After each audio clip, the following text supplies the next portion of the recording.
I was reading on Retail Week that last year, November was already when there was an increase in Christmas tree sales.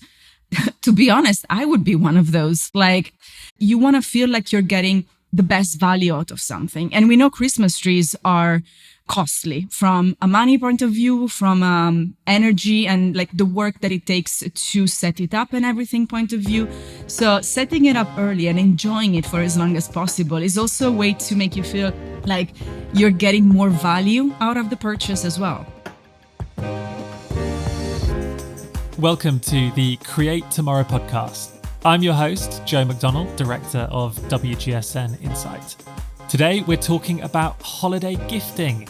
Yes, it is that time already. For many of us, we're approaching the festive season and we're starting to purchase gifts as early as October. So in today's Create Tomorrow episode, we're going to be looking at the shopping trends associated with the holiday season. Joining me today to discuss how and why we're seeing these changes is Gemma Riberti, Director of Interiors. Hello, Gemma. Hello, thank you for having me. Let's start by finding out how we're approaching and navigating spending ahead of the holiday festive season. But before we do, the holiday season is a broad term that encapsulates a number of holidays throughout Q4. And I think Q4 makes it sound perhaps far less spiritual and much more commercial. But Christmas, Diwali, Hanukkah, Kwanzaa, there's many more celebrations that take place across Q4. But each of these holidays comes with its own unique energy, but they all do have a number of things in common. They have a big impact on how we shop, big impacts in increases in togetherness and time spent with family and friends. And for many of the celebrations, people come together to share food at the dinner table. No one is better at understanding togetherness in the home than our Director of Interiors, Gemma Riberti. So, Gemma, looking ahead, what does the rest of the year look like from a holiday perspective? We are seeing cautiousness in spending, actually. So we are spending, but we're being a lot more wary about it, you could say. There's definitely the enthusiasm that comes with celebrations. You know, we have Halloween around the corner, harvest, Thanksgiving. There's many occasions that are coming up, and it's motivating to embrace the joyfulness that comes with it. But there will be a lot more awareness around what is being spent, how it's being spent, on what it's being spent. And I think definitely the impact of the cost of living crisis that we are experiencing, 3 years in a row, is definitely having, seeing that on the pockets of the consumers. Yeah. Definitely. Discounting is so important this year. It's always been important, but with 50% of people expected to buy fewer goods and services this year and 95% of people looking for the best deals, one of the things that we're also seeing is people starting shopping for the holiday season much earlier. It's expected to begin in early October this year because consumers want that run up to make sure that they get the best price. They want to try and catch as many sales cycles as possible in the lead up to the end of Q4. Yeah, and to your point, we're seeing the same on social media, for instance, the searches that are happening across TikTok, especially, for instance, are proving that there is an interest, a keenness on one side on embracing the holidays earlier, but also, to your point, to get the best deal as possible. And we heard about retailers that were sold out of Halloween decorations and pumpkins, etc. in July. We're starting to see, Christmas decorations with stores and pop-ups showing up in August. We are tracking what's happening on TikTok, for instance, for this linked to consumer behavior and the opportunities that this represents for gifting and holiday decor, etc. It's spiking already now at the beginning of October. The searches for Christmas are really quickly picking up because it's almost like Halloween. I've done it. I have everything I need. It's like there is that keenness. As somebody who's got an end of October birthday, Halloween just seems to permeate my entire life. I'm always very aware when it's Halloween, probably more so than your average consumer. But yeah, look, from a site perspective, definitely we've pulled forward a lot of our holiday coverage, a lot of our Christmas coverage. Previously, We used to do it in August and we pulled it forward to the beginning of July because businesses are planning much further out than they used to. And just anecdotally, I was in 2 different garden centres over the weekend for different reasons, but both of them already had huge sections of Christmas displays, ornaments, gifting, everything that you'd associate with a garden centre around the festive period. So it definitely feels like it's starting earlier. And it's interesting to see that that's consumer driven as well. Yeah, it's getting you prepared. I mean, I was reading on Retail Week that last year, November was already when there was an increase in Christmas tree sales. To be honest, I would be one of those. Like, I have a hard time waiting for the beginning of December by tradition. But there's 2 aspects to that as well, because on one hand, you want to feel as festive as possible because it's something that you look forward to in bleak times and bleak weather, where we have bleak weather, etc. But it's also that you want to feel like you're getting the best value out of something. And we know Christmas trees are costly from a money point of view, from energy and like the work that it takes to set it up and everything point of view. So setting it up early and enjoying it for as long as possible is also a way to make you feel like you're getting more value out of the purchase as well. As a family, we're a little bit more Scrooge-like. We don't usually get our Christmas tree until about the 19th of December and then kind of take it down relatively quickly after Christmas. I don't know why we do that, but it's kind of become a little bit of a tradition. I want to stay with value and I want to flip the switch a little bit and talk about the late shoppers, so the people who are leaving it to the last minute. So I think there's a few interesting things that I've seen here, partly around delivery expectations.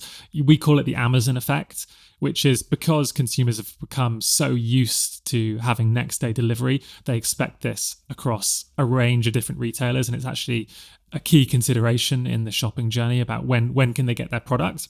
The thing that's really interesting is if you dive into it a little bit further, it often is not about speed, it's about transparency. So it's about clear delivery windows. Is it 3 days or is it 5 days? That doesn't help you too much if you need to be at home to accept the delivery. So it's this kind of balancing act of appealing to the late shoppers who maybe are less bargain driven, but also being transparent about when an item's going to arrive, what that looks like, and when they need to take time off work. The other thing that's interesting in this space is around Black Friday and the relationship that consumers are having with Black Friday.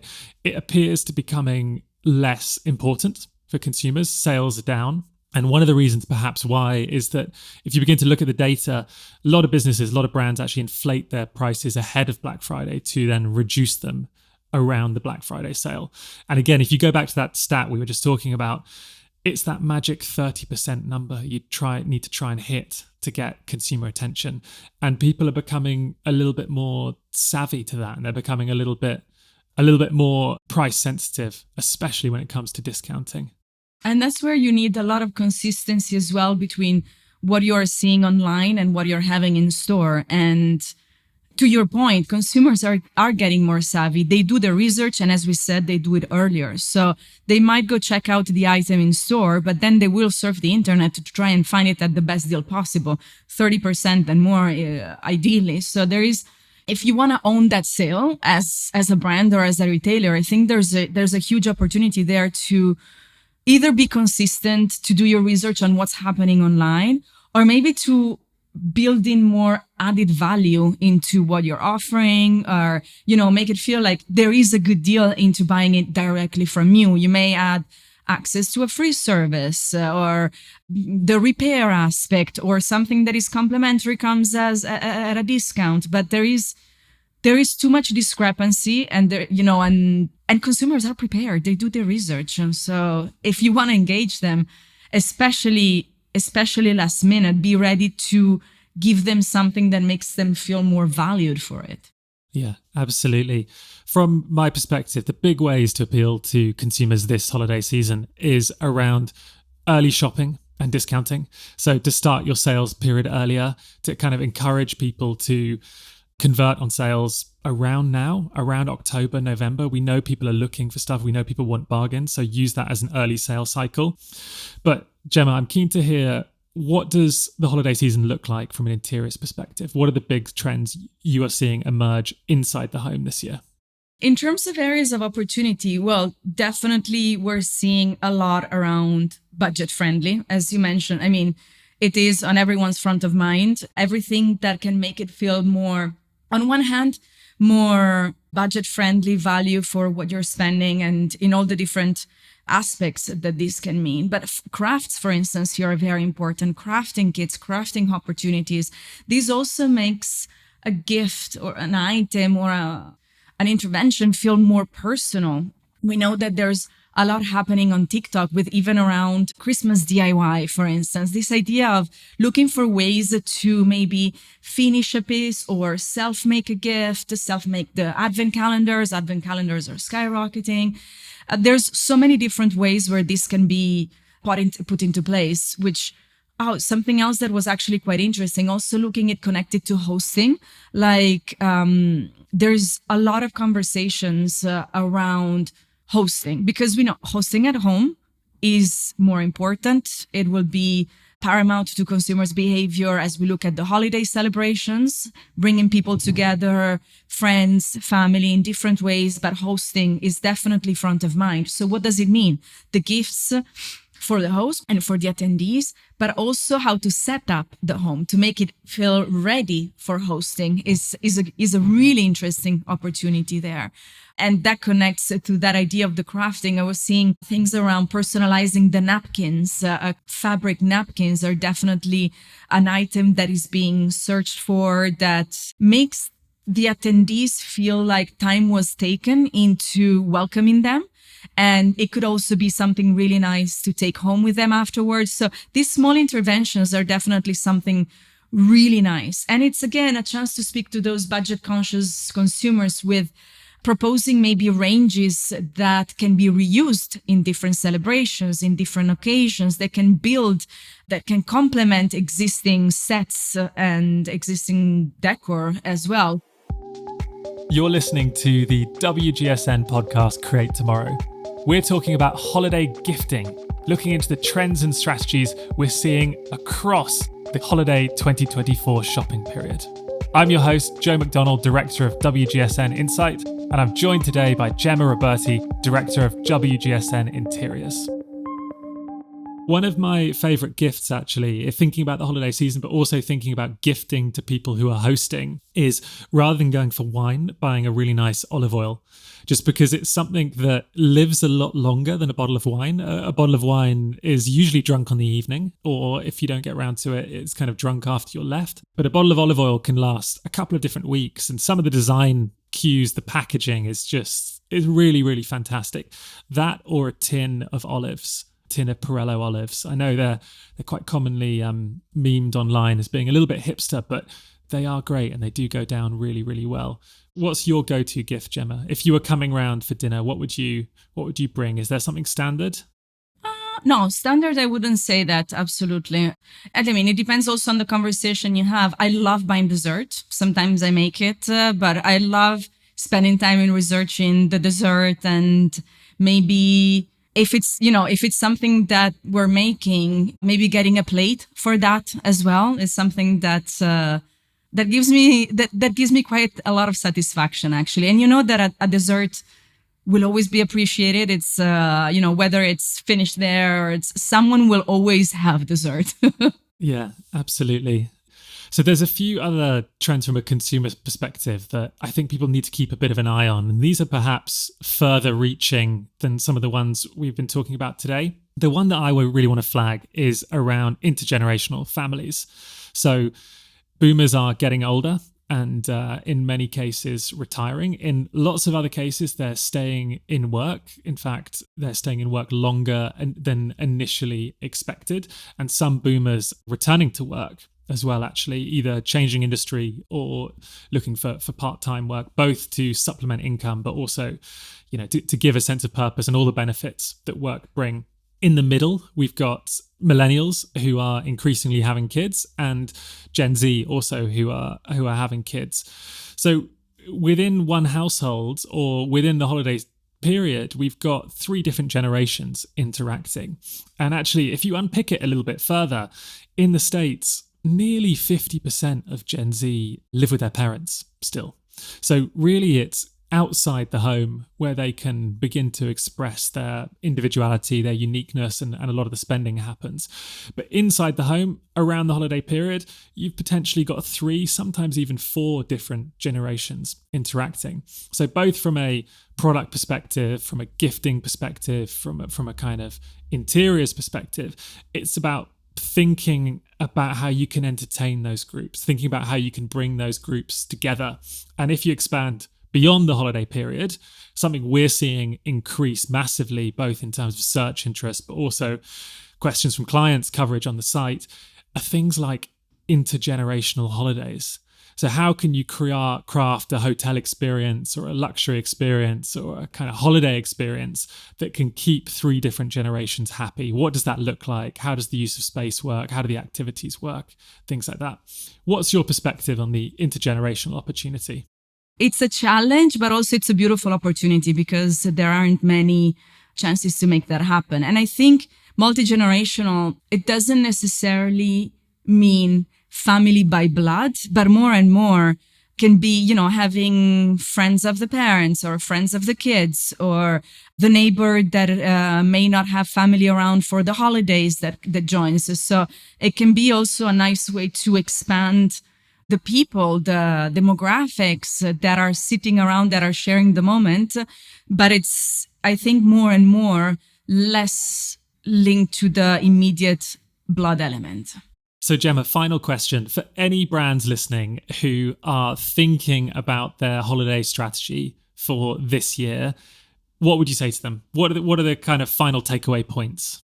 Tap into emotion is a key way to engage with the consumer, whether, create a strong connection, make them feel seen, heard, cared for, tell the right story of the product, of the range, of whatever service that you're offering. I think telling the story in all its facets is very important to further a honest relationship, and it will translate into long-term loyalty as well with the consumer. I think responsible steps are very important there as well. You mentioned the shipping, the returns, all of these aspects are very important, and finding a responsible way to balance convenience and everything that we said around the importance of value and offering a responsible choice as well. I think it's a great opportunity because more and more consumers care. And if they're given a choice, if it's within their means, they will do it. So if you take your steps and take the headache out of that decision, I think it will really help. Short-term strategies are, merchandise, VM and merchandising. You were talking about how to curate. And I think it's a really good point, actually. The curation within the space, creating what we said around building a narrative can also come to life with VM. So if you have a physical space, turning it into an experience, curating all the different elements that can go together at all the price points as well, so that there's something for everyone, I think is really important. And maybe offering an element of tapping into that curiosity for the uniqueness, the personalization, maybe with craft, maybe with a DIY aspect, maybe with something that where the end consumer has their final touch could be also a really interesting way. So creating gifts that you can pass off as being homemade is what I'm hearing from that last point. Not pass off. Thanks a lot, Gemma. Thank you to my guest, Gemma Riberti, Director of WGSN Interiors. If you're a WGSN subscriber, look out for more retail forecasts available at WGSN.com. And if you're not a subscriber, please come and discover our services. We're constantly publishing new content focusing on how we can design a brighter, better future for all our industries, including interiors, food and drink, beauty, consumer tech, and sports and outdoor. We'll be back in 2 weeks for our next episode. And in the meantime, you can catch the CEO of WGSN, Carla Buzaschi, next week on our other podcast, Lives of Tomorrow, where you'll hear about the regression generation with WGSN Insight Strategist Elizabeth Tan. I'm your host, Joe McDonnell, and be sure to follow and subscribe to this podcast, and I'll see you all next time.